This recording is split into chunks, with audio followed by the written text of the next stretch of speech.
Good morning, everyone. We're just going to give it a minute for everyone to join us, and then we will get started with this morning's presentation.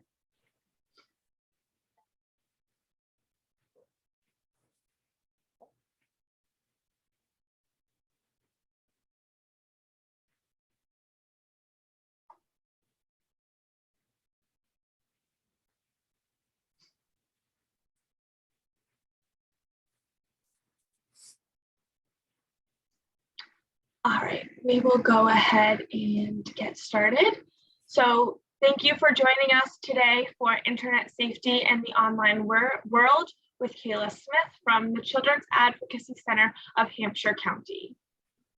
My name is Charlotte Hoff, and I am the Communications and Training Coordinator here at MOVA. I am just going to go over some logistics quickly before passing it over to our presenter. This is a Zoom webinar, so you cannot be seen or heard as audience members, but you can see the presenters, ASL interpreters, and presentation. If you have any questions during the presentation, please use the Q&A function to ask them. Questions will be saved until the end of the presentation and all answered then. We do have ASL interpretation and captioning available during today's workshop.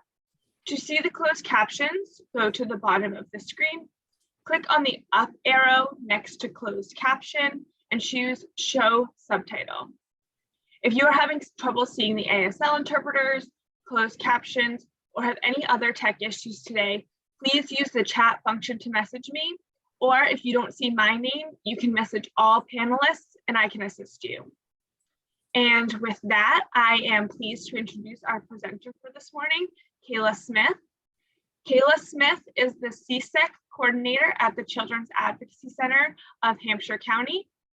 She is a proud graduate of Westfield State University and completed a thesis on CSEC and human trafficking. With a multidisciplinary team, she works with teens who are victims of commercial sexual exploitation by providing the services they need to become healthy and safe from exploitation. Thank you so much for joining us this morning, Kayla. I'll pass it over to you now. Hello, everyone. Thank you for joining. I'm very excited for this presentation. So I'm just going to get right into it. So like Charlotte said, I work at one of the Children's Advocacy Centers here in Massachusetts. I'm in Hampshire County. So CACs came about when children come forward with abuse. They typically, in the past, would go to maybe a teacher, a parent, any trusted adult that they felt comfortable with, and they would have to talk to them. And then they may have to talk to the police, may have to talk to medical staff, just multiple people they have to continue telling their story to. So now we have CACs, which is a center completely for the child to make the child feel comfortable. So when a report comes in, we build the multidisciplinary team. So we have law enforcement, mental health, DCF, anyone who really would need to know anything about the case. And a child will come in, they'll do a forensic interview, and during the interview, we'll have the whole team in one room and it's recorded, and the forensic interviewer has an earpiece in. So any questions that anyone on the team has, they're able to ask the interviewer, to ask the child. It's just a lot less stressful for the child to have a one-on-one conversation just once, rather than having to tell their story over and over again.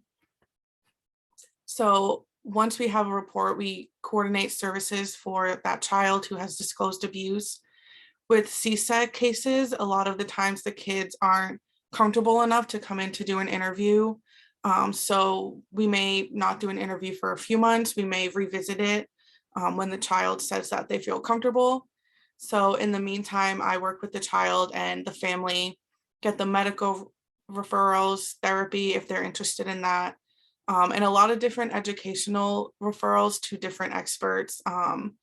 Some kids may just need more big brother, big sister type programs, extracurricular activities, just kind of to get them to feel comfortable around people again.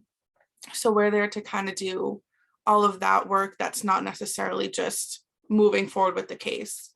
And we also support the caregivers with community resources.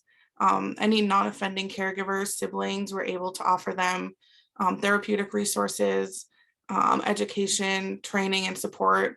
A lot of the times with cases, specifically the CSEC cases, I'll have meetings with parents or caregivers just going over online safety, putting privacy settings on social media, how to make sure that kids aren't able to access certain websites.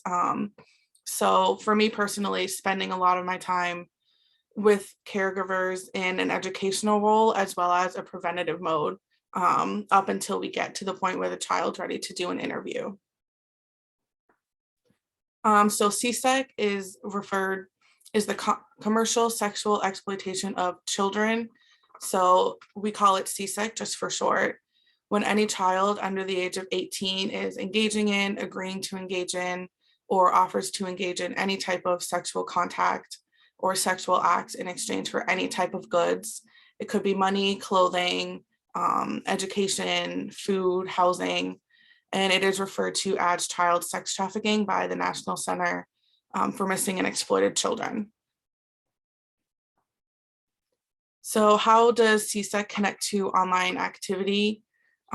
Youth are spending a lot of time online, so things that maybe used to be unheard of start to feel normal, and it can be expected of kids, such as sending naked photos, which is one of the biggest types of cases we see at the CAC. And when something's so normalized for a generation, they kind of have that, oh, no harm, no foul. It's just a picture. No one else is going to see it. So that's why it's really important that we're educating children on what can happen when you send a naked photo. A lot of times I've found that talking to caregivers and giving trainings, parents and anyone who's not really in the youth generation at this point, they just think, oh, we never did that when I was a kid. No one even knew what a naked photo was. We didn't even have phones. And it's just so common now that when they hear, oh, your child sent a naked photo, this is the steps we're going to take moving forward, it kind of takes them a couple weeks or a few months to even wrap their head around the concept of, okay, this is what happened and this is how we move forward. And it's just, social media is so prevalent with kids nowadays, and this peer pressure, it all impacts how they're behaving on social media. Kids may get an Instagram or Facebook with, no intentions of posting these types of things, but when they see all their classmates posting it and the cool kids are posting it, it becomes something like, oh, okay, maybe this isn't so bad. So sexting is one of the big issues coming up with middle and high school students. It's very popular, especially when youth are dating. They start dating, they'll exchange naked photos, whether it be through social media or text messages. And more often than not, we see kids sending them through like a Snapchat or an Instagram message, especially because on Snapchat, you can set it for a certain amount of time and then it disappears and you'll know if they have screenshotted it. Or on Instagram, you can unsend messages now. So you can send a naked photo through there. And once you see that they saw it, kids will unsend them. But of course, they could have screenshotted it. They could have shown someone else. So we always like to tell the kids that we work with, once they're ready to have the conversations, that anything that you put online, anything that you send is out there forever. They don't think it's as serious and that it's something that's okay for them to do because they're not really being told about it. They just see their friends doing it, but they aren't told the repercussions or what could happen. And, once they hear their parents talking about it, they usually will just shut down, become really guarded and feel as if they're in trouble. So we always tell parents, caregivers, anyone who will be talking to kids about these issues to make sure we're telling kids that it's not their fault when if pictures get sent around, because then they're immediately going to shut down and they're not going to be open to hearing about the repercussions and how they can avoid those. So we focus a lot on online privacy at the CAC. the National Center for Missing and Exploited Children actually found that almost 50% of 10 to 17-year-olds have admitted to giving out their personal information to someone they know, someone they don't know, online. So it could be from the screenshot here shows what a lot of kids will have in their Instagram biographies or Twitter biographies. So this is just from the CAC Instagram. I just edited it so that it's not an actual child. So they'll put their high school. So this Northampton High School class of 24. So now the perpetrator will already know what grade they're in, have a guess about their age, and the varsity sports. I put field hockey and softball. So now this perpetrator knows, okay, they're this year in high school, which means they're about 15, 16 years old, and they play on the varsity softball team. So I'll be able to go and watch them play. And the children have no idea that people can see this and kind of figure out behind the scenes. Of course, they think it's just between their friends. That's what social media is supposed to be for. But they're adding all these people that they don't know. And you never know who those people are. And they could not have the best intentions. So online grooming is something that we really try to educate youth on. And essentially, when a predator befriends a child, they establish an emotional connection with that child. So there are 6 steps to online grooming. They first target the child that they're going to look to engage in these relationships with. They're going to find their vulnerabilities. They'll look them up online. Kids will post a lot on their social media. They may post, I hate my parents, I can't wait to move out, or something along the lines of, oh, I have no friends, it's so hard. I wish I could, move. Anything that the exploiter is able to say, oh, I can make a story and I can connect with them on that. That's where they're going to target them, and they're going to send them a friend request. They may send them a message. And once the child messages them back and forms that connection, they're going to move into gaining trust with the child. They may say, I had a really rough time this year too. I don't get along with my family, or I get bullied at school. I don't have many friends. I don't like going to school. Whatever they targeted that child for, whatever vulnerability that they saw in that child is what they're going to essentially take on and become. And then they'll fill the need for the child. If it's they're being bullied and they don't have friends, they're going to become their best friend. If it's an issue with their parents, they're going to say, oh, well, why don't you come live with me? Or we can talk on the phone all day and we can just talk to each other and, kind of forget that our parents are there. So whether it's friendship, if it's love, they may send them money if they're in a situation where they may not be able to eat, or they may not even just be able to play a sport that they want to at school and have the chance to make friends. They may pay for them to be able to do that. And once they fill that need, they have that bond with the child, they start to isolate them. They may say things like, your parents don't actually want the best for you. Your friends aren't actually your friends. They're just pretending. Anything that makes the child doubt the real in-person connections and relationships that they have. They may say, they bully you because it's fun for them. Your parents don't take care of you because they don't even want you anymore. Anything that makes that child second guess the relationship, they're going to start to isolate them and pull them back and say, I'm the only one who's here for you. I'm the only one who's here to help you. I'm your only friend. And from there, they move on to sexual contact and sexual acts.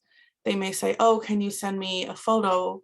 Could you send me a video? Do you want to meet? And they'll kind of test the waters for a little bit with the sexual acts and see where the child's comfortable and where they're at. And, they could take a couple weeks to get them to send them a photo, but most perpetrators will continue and continue. And they can be very demanding. They'll say, if you don't send me another photo, I'm going to send the last one to your parents, and I'm going to send it to the school or your friends, or I'll post it online. And of course, for anyone, it's terrifying to think about, but especially a 13 or 14-year-old girl thinking of her photo being sent to her parents and her school is mortifying. And, she's just going to be bullied more. People may call her names at school, start rumors. So it's a lot of that peer pressure coming in on the child.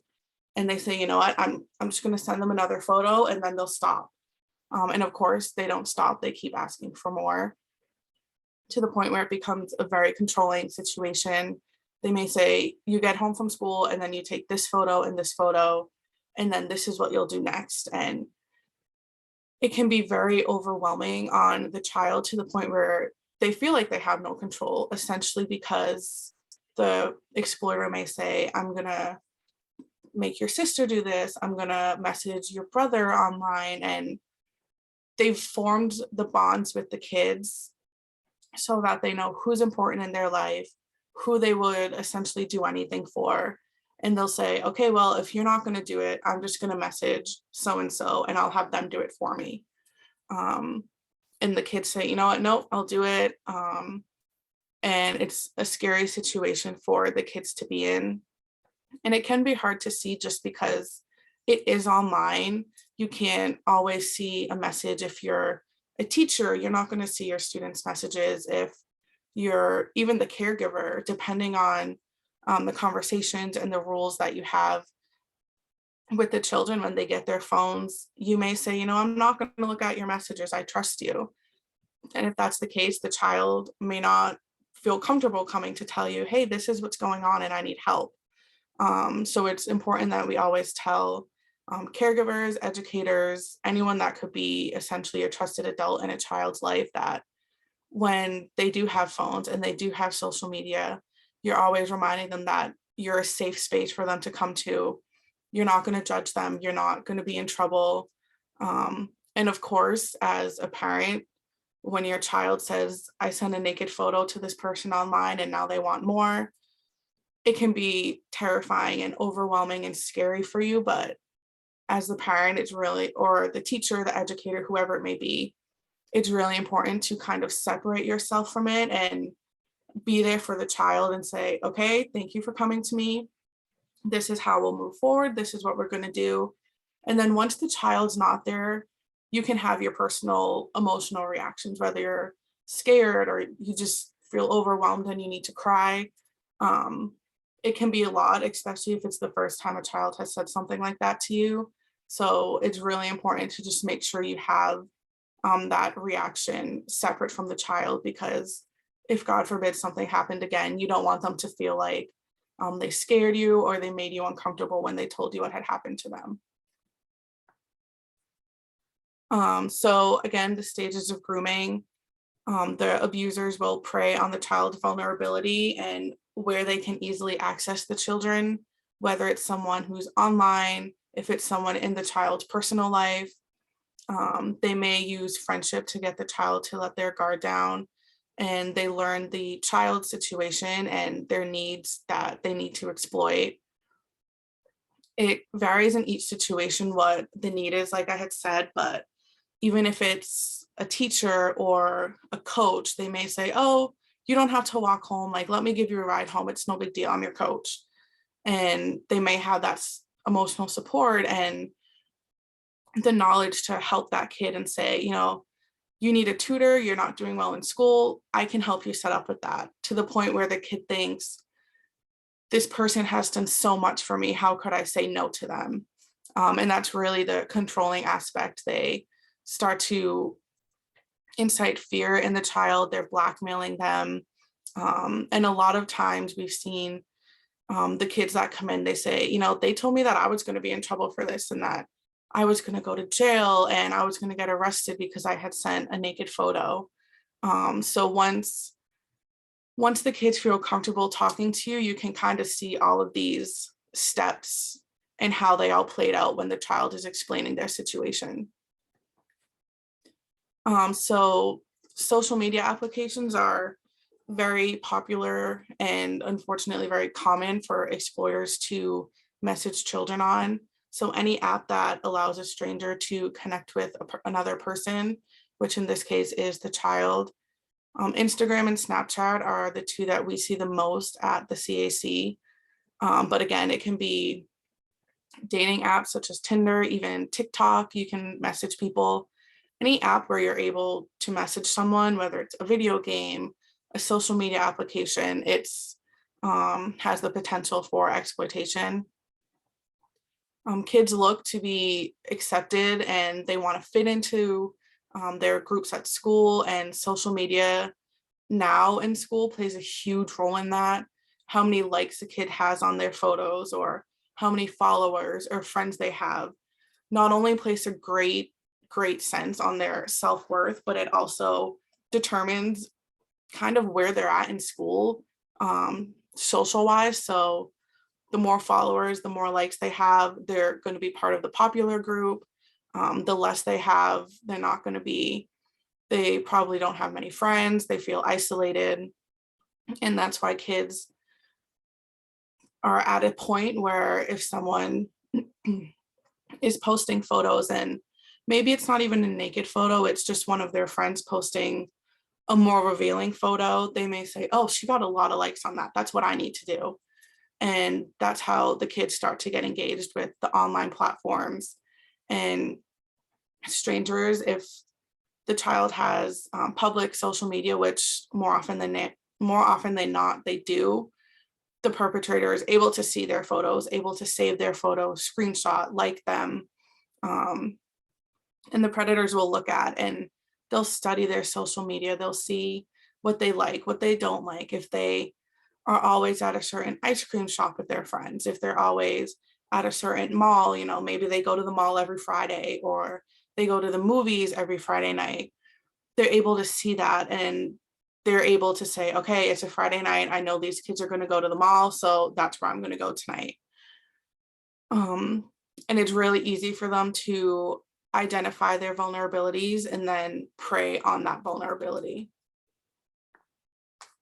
Snapchat, like I mentioned, is at the Hampshire CAC is one of the biggest social medias that we get cases through, not only through, you know, students messaging each other, but also a lot of kids will add people that they don't know. They may say, oh, you know, my friend Susan knows this person, so I can add them, or my sister knows this person, so I can add them.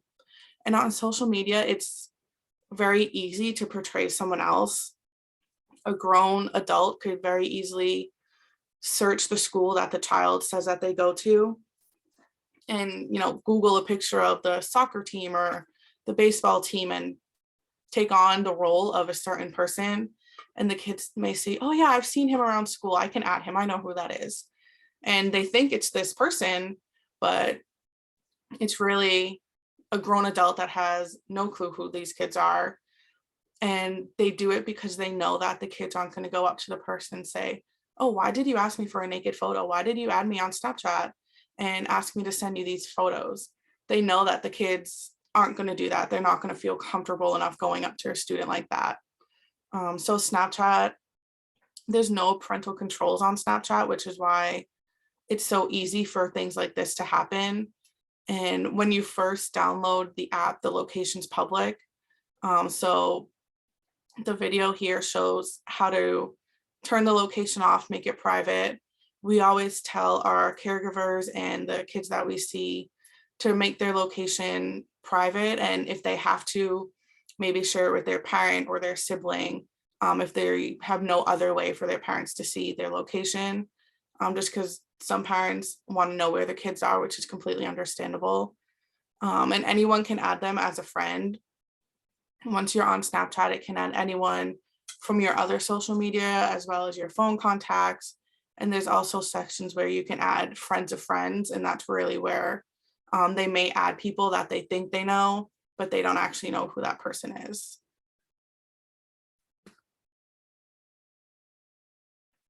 So here we're just clicking the picture of the face and then the screw in the corner.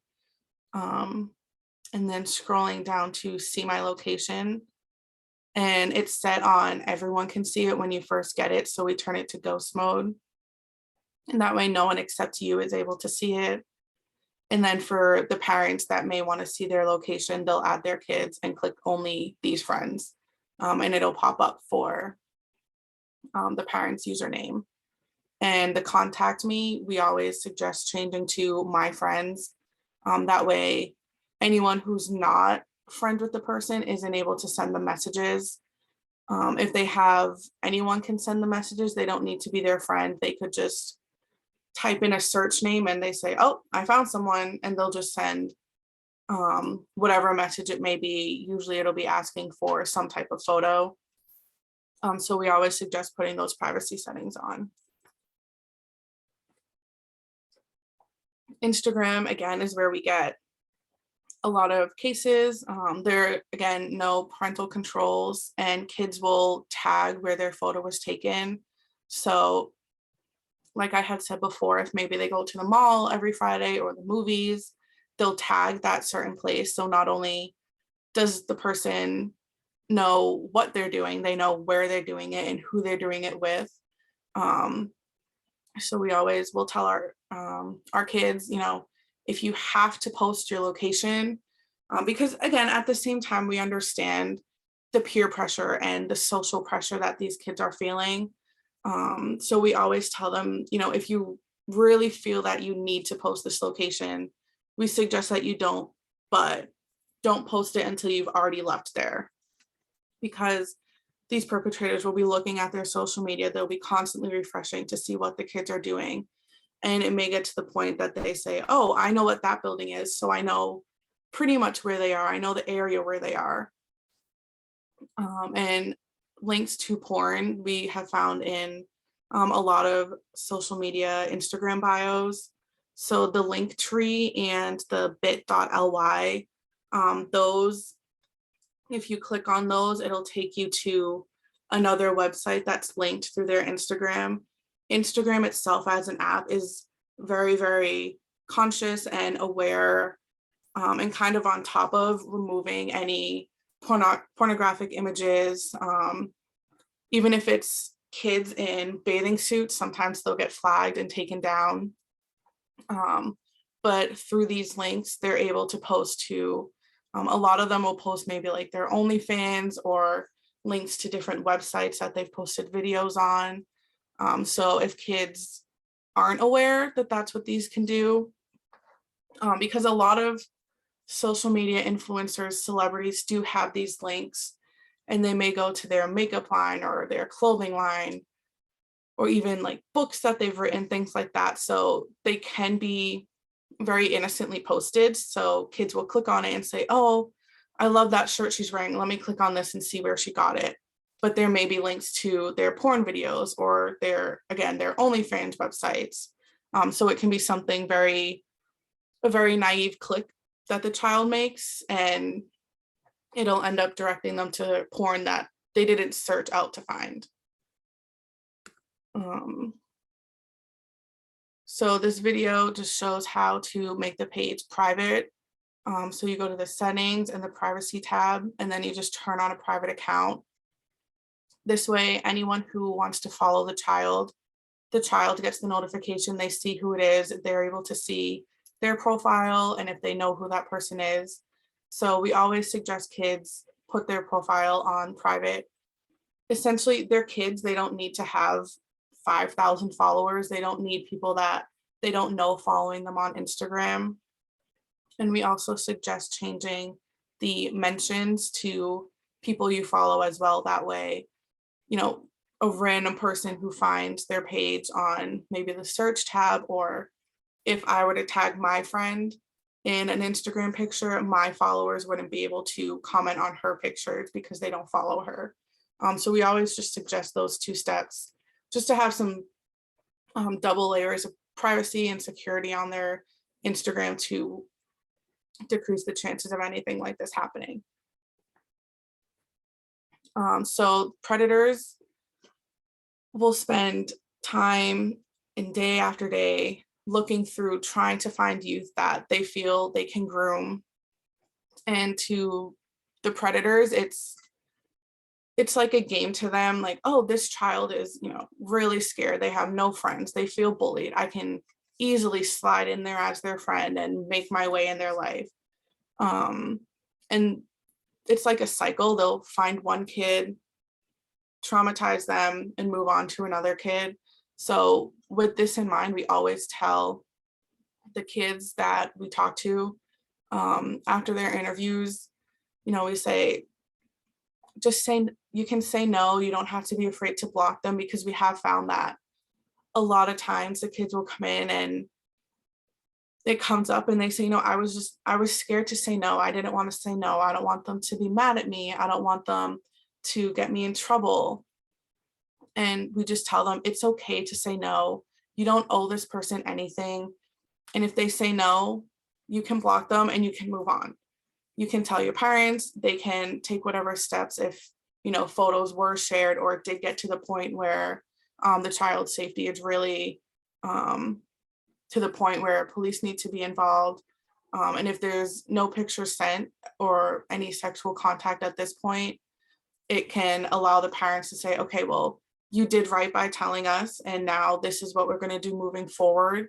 Again, it's not your fault, but let's try to keep you safer online and make it harder for someone to contact the child.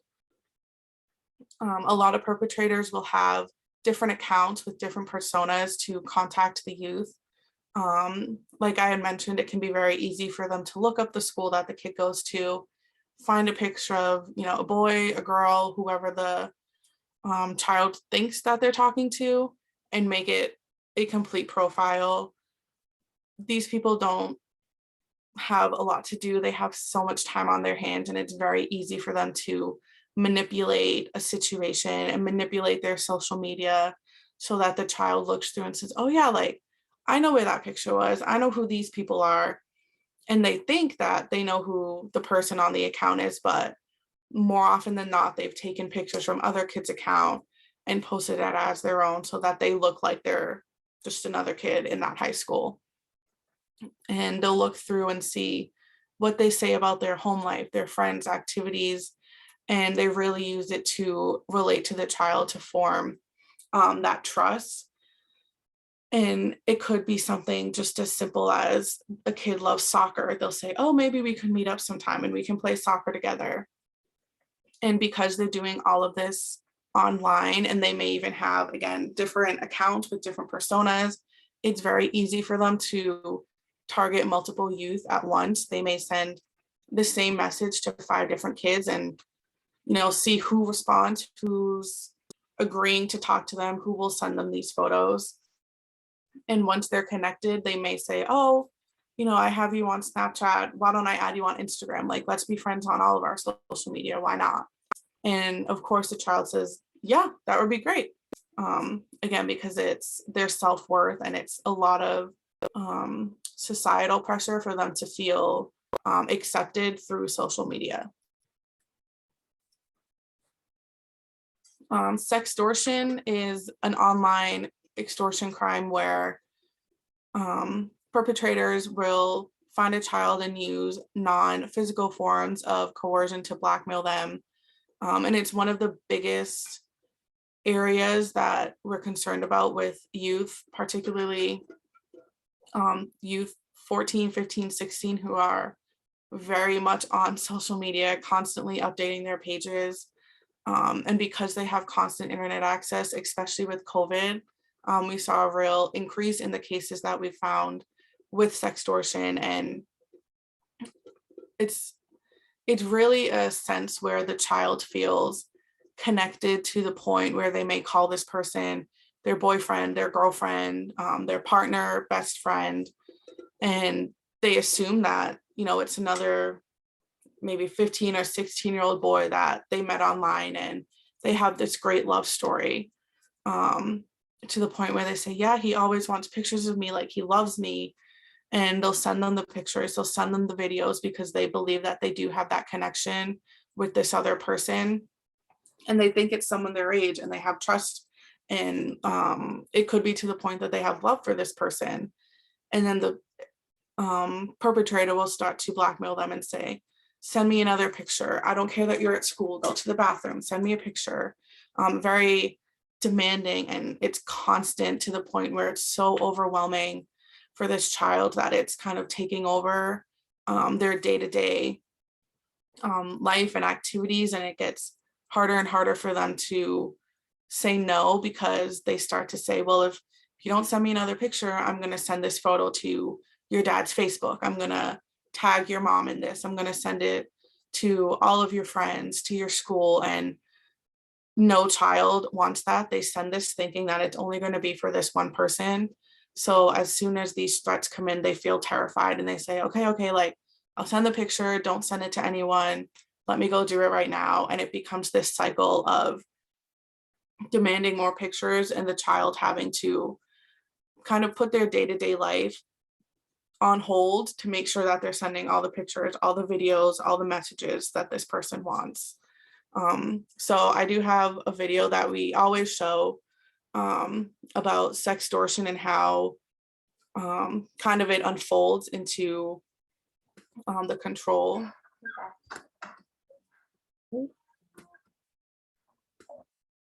Oh my goodness, sorry.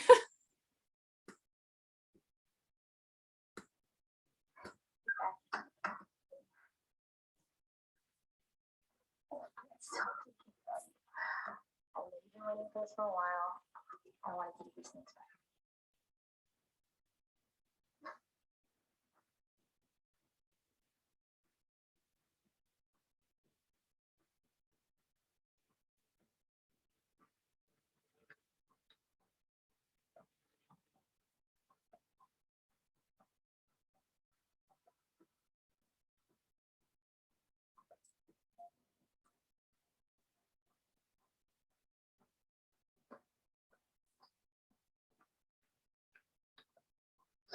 Who are you?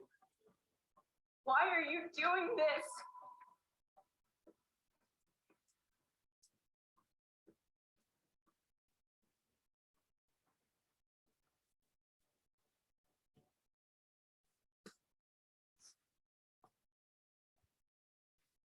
So what can you do as maybe a parent, teacher, anyone who's involved with the lives of these kids? Keep open communication with the kids, whether you're the parent or not. It's really important that the child feels safe and comfortable.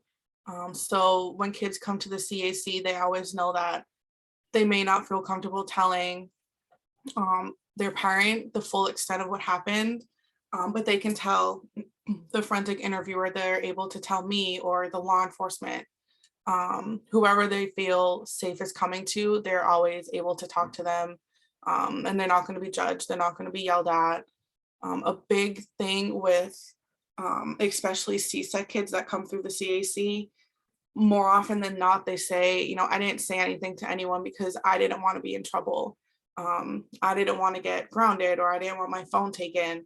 So having these talks with kids as soon as they have their phones, as soon as they're on social media, and saying, this is what you could find, this is what could happen. And if these situations do happen, you can feel comfortable coming, you know, to me, to your mom, to your dad, whoever it may be. And it's important to educate them again about what they could see online. You may see videos or photos posted on social media. Someone may contact you regarding these. Someone may ask you for these things.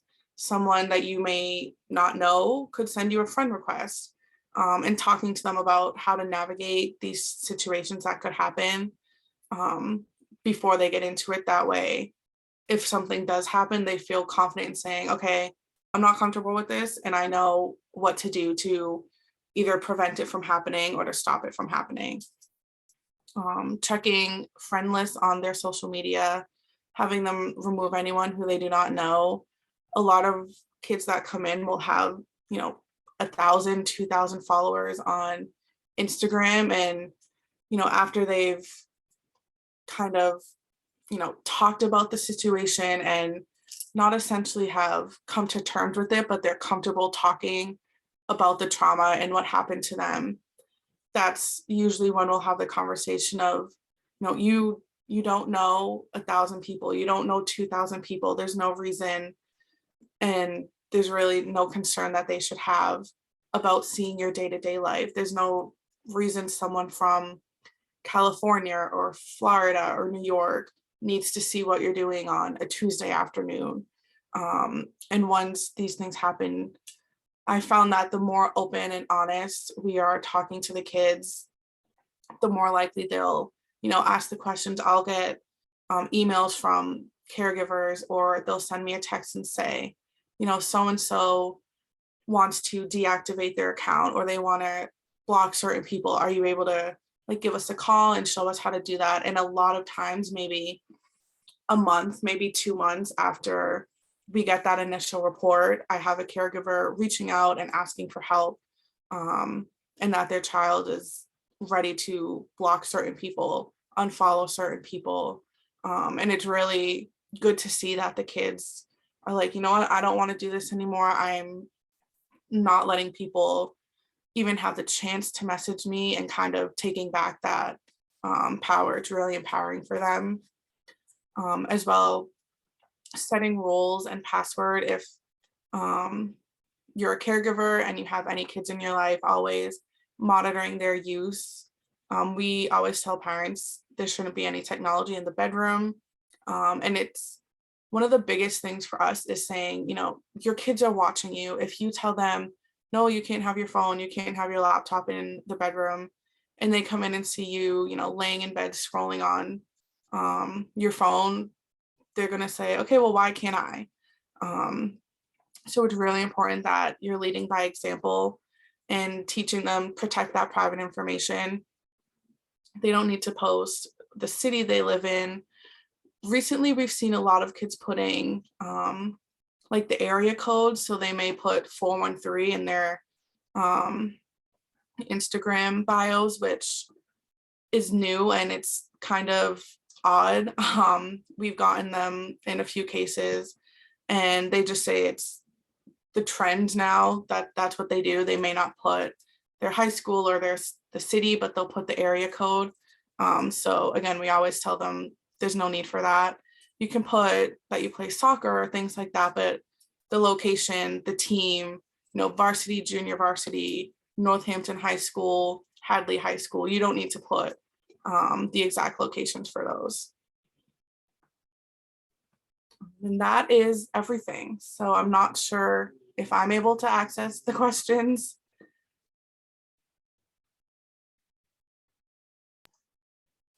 Thank you, Kayla. Yes, you will be able to see the questions. If people do have questions, just put them in the Q&A at the bottom of the screen. We'll give it a few minutes for anyone to ask questions they have. But again, thank you so much, Kayla. That was really informative. And I think that this is a topic that we could do a training on all the time, just because there are, as you said, there are so many different trends with kids. It seems like it's always changing what the sort of norms and the cool things to do are. So this was really, really informative and really great. Thank you. I'm glad we were able to do this presentation and kind of get that information out there, because it is, like you said, so new. And, I've only had this role at the CAC for about 3 years. So at least in our county, it's very, very recent. Yeah. And I know it's a newer, like the whole CSEC program in Massachusetts is newer across the state. I'm not seeing any questions, so I'll give the opportunity to keep asking them if anyone has them as I wrap up here. But thank you again, Kayla. I think my colleague Brenna is going to drop in the chat just some closing links. One is the feedback form for today. Just let us know what you thought, how we can improve future trainings. And then this is the last week of Victim Rights Month, but we do have 2 more trainings tomorrow and Thursday. So if you're interested in those, there's a link to register for that in the chat, as well as some other resources. And we do have a question. I was wondering, what would you do for younger viewers, like children that are 2.5 or 5 years old, to protect them from these predators or sexual material? Yeah, so the younger kids, we usually will see maybe on video games or like phone app games. We saw some on Among Us, and even YouTube is absolutely the biggest one that we see kids on.